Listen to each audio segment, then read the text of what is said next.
Hello, everyone. The April theme landed for me, devotion to self, and I'm really looking forward to sharing this with you and hearing your insights. Let's really start a conversation on this. So, devotion to self, what arises within you when you hear the word devotion?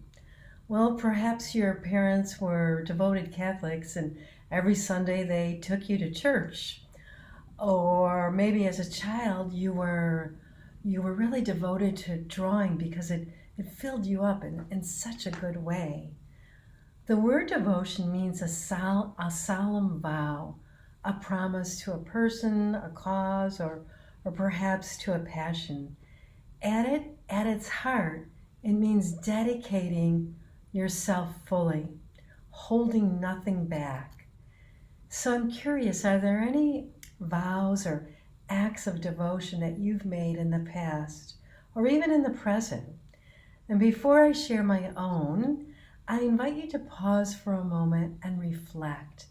What memories or feelings are stirred up within you when you think about devotion in your own life? Bring those to your heart as you listen. I can think of two that defined me in big ways. In my 30s, I worked for Greenpeace for 10 years. And the vow wasn't a conscious one at the time, but looking back, I can see really clearly that I showed up every day on that job out of a deep, abiding love for Gaia. It was my devotion to Earth that really motivated me. The second one I made was when I got married to my husband. One could also say that I'm devoted to chocolate because it seems like I eat a little bit every day. But what if the most important act of devotion we could ever make is to be completely devoted to ourselves? I remember the first time I heard a mentor say, if you're not showing up for yourself, you're not showing up for the main person you came here for. I immediately resisted that and thought, wow, that's pretty selfish. Aren't we always supposed to put others first? What about our children, our grandchildren, perhaps elderly parents, our friends, our community? Isn't that what we're here for, to give?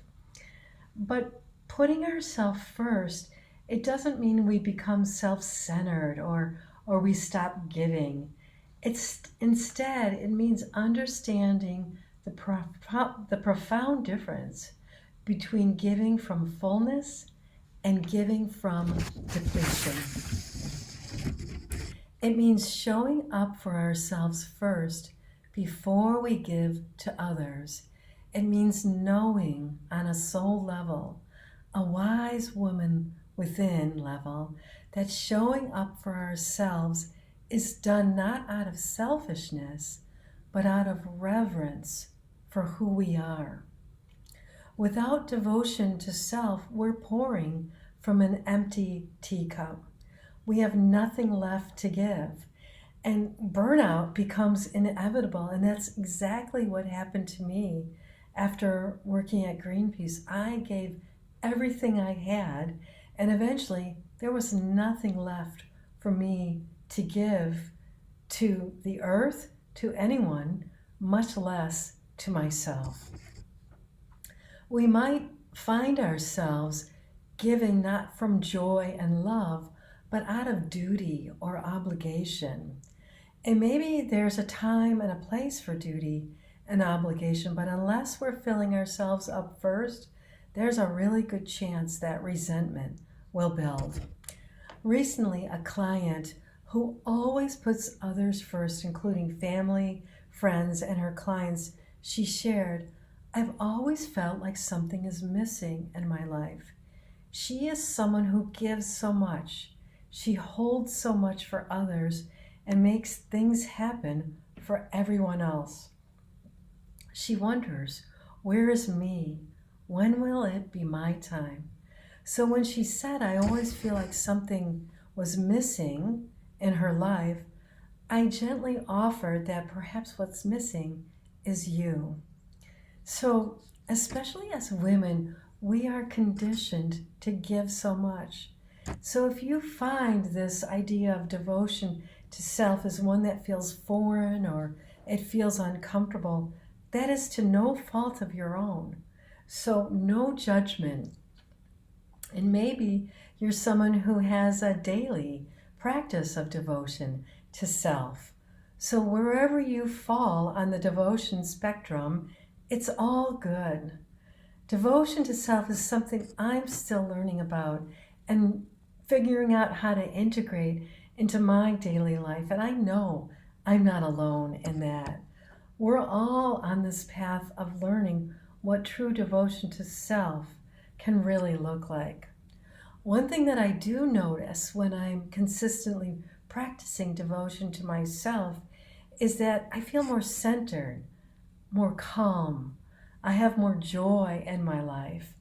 And I look at the world more from the inside out than from the outside in. And I'm not triggered as much.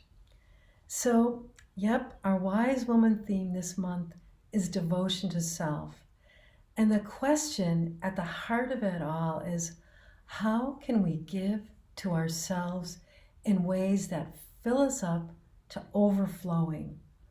What if we held nothing back in our devotion to ourselves? How might our lives change? So over this month, I'll be sharing some practices that really helped me stay on this path of devotion to self. But first, I'd like to hear from you.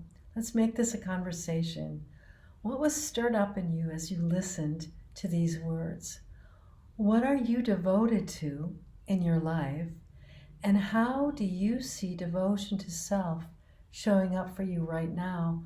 Or how would you like it to show up for you in the future? I invite you to share any and all experiences and insights as we explore this together, knowing that we can truly support one another on this path. I look forward to hearing from you and learning about your experiences. See you soon. All love.